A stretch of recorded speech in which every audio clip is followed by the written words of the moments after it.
amazing viewers and subscribers, and welcome to a fun, exciting Doctor Who review for today. And of course today I'm reviewing Doctor Who, the Quintessence, aka the Third Doctor Adventures, with the Third Doctor, with Jo Jones, and of course meeting the Mondasian Cybermen. So this is actually a fantastic 6-part story, and of course this came out back in 2024.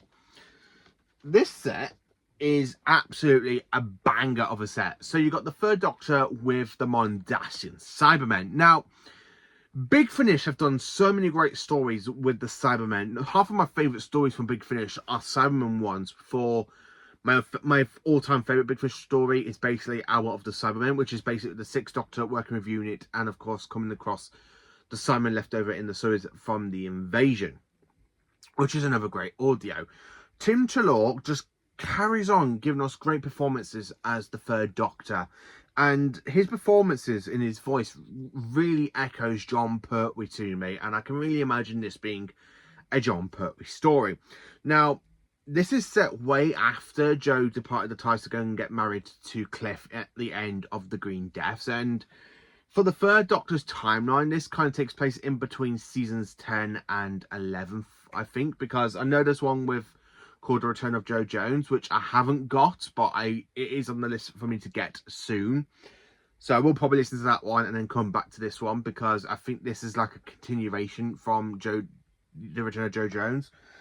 The characters is absolutely brilliant. So this is a 6-part story where you kind of got two episodes set in the 47th century in an old Victorian house with lightning and in the middle of a thunderstorm, and then parts 3 to 6 you're on Mondas. So this is a great way to bring back the original home planet of the Cybermen, because we do see on screen the planet get destroyed. So it's absolutely fantastic. We have the return of the Mondasian Cybermen. Now, last year we also had the return of the Mondasian Cybermen in a Lost Story, in the Lost Story range called Genesis of the Cybermen, which is a phenomenal Cyberman story I absolutely love. Now, the one thing about Big Finish, they know how to handle the Cybermen. They give the Cybermen so many great justice, and I really mean that. Because modern Doctor Who have that problem with the Cybermen where they kind of don't know what to do with them, and they team up with them with the Master, or they team up with them with the Daleks, like in the Power of the Doctor. But mainly, since 2014, they've kind of done like the Master and Cybermen stories, not the Cybermen being their own sort of villain. Apart from Resistance Cybermen, which that one kind of worked. I like the Cybermen. They are my third favourite Doctor Who villain after the Daleks and the Master. But I kind of like the classic series, because Classic Who kind of knew what to do with the Cybermen a lot more. Specifically in the 60s and the 80s. In the 60s and the 80s, I've literally got some great bout of Cybermen stories where there's only one in the 70s. So this kind of gives us that great kind of feel, like it's a 1970s story for me. And I quite enjoy it. Now, again, for the Third Doctor timeline, this kind of takes place after the Green Death, so kind of in that little gap between seasons 10 and 11, which I quite enjoyed. And of course, I like to know how the Doctor and Jo re-met, but I will get that box set at some point.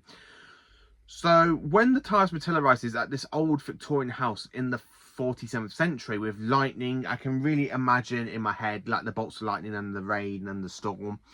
You come across this family named Arthur, Lucy, and Emmeline. So Emmeline's got these psychic powers, and her angels that she's been talking to are the Cybermen. So the Cybermen do come for her at the end, towards the end of part 2.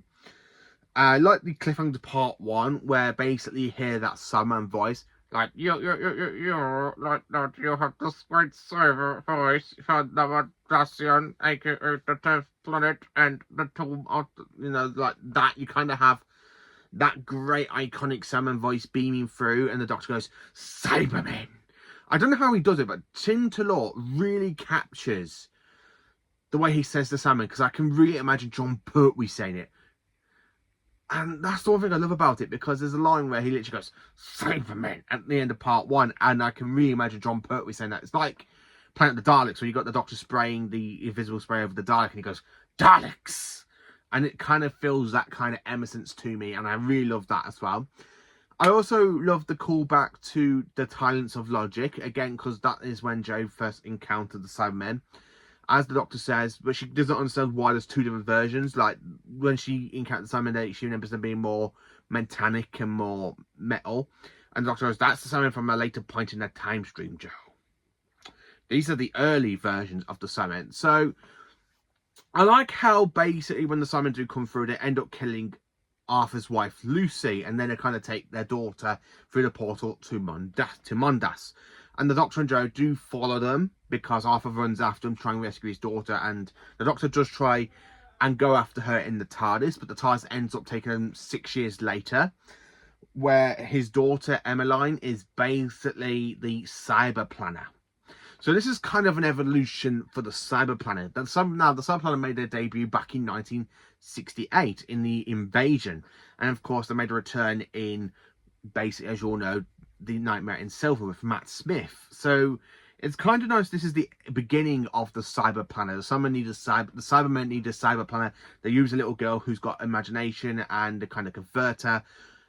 It's a bit heartbreaking for her dad because her dad's kind of there trying to rescue her, but then he ends up kind of disconnecting his arm, taking his arm off, replacing it with a Cyberman arm, so that way he can try and help stay alive and try to rescue his daughter. But by the end of the story, it's a bit late, you know, she's been converted. I like how the Doctor is trying not to get involved because he knows he can't, because the Cybermen do need to evolve on Mondas, because Mondas is a fixed point in time.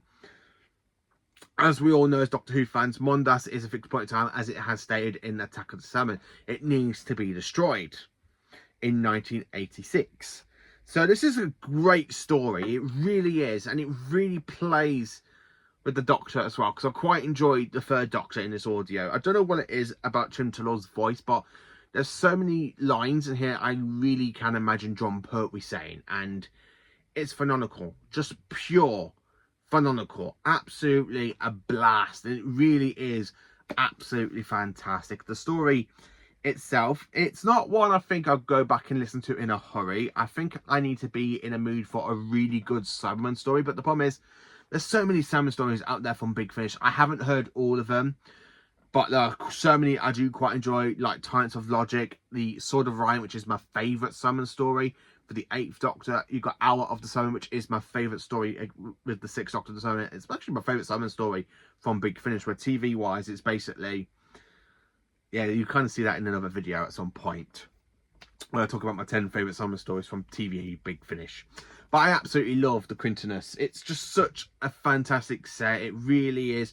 So let me know in the comments, what do you think of Doctor Who the Quintessence? And more importantly, how do I rank and rate this set? Well, I'm going to have to give this one an 8.5 out of 10. As much as I enjoyed it, it doesn't kind of feel like a 10 out of 10 for me, because I kind of got a little bit bored through part 5. Part 5, I kind of got a little bit pulled out, where parts 1 to 4 are phenomenal, and then part 6 is brilliant. Part 5 just kind of feels like, you know, it's a little bit of too long. It just feels like a dud, which is why it's an 8.5 out of 10. And I'm going to have to give this one just a standard A, because it's a great box set. I really enjoyed it. I love the Mondasian Cybermen. I love the fact you have the return of the voice. Nick Briggs absolutely gives us such a great performance as the Mondasian Cybermen, and I love it. I absolutely love it. So let me know in the comments, what do you think of Doctor Who the Quintessence? Is it your favourite story? Let me know. Please do like, subscribe and share, and join for some Doctor Who content, and stay absolutely magnificent, every single one of you.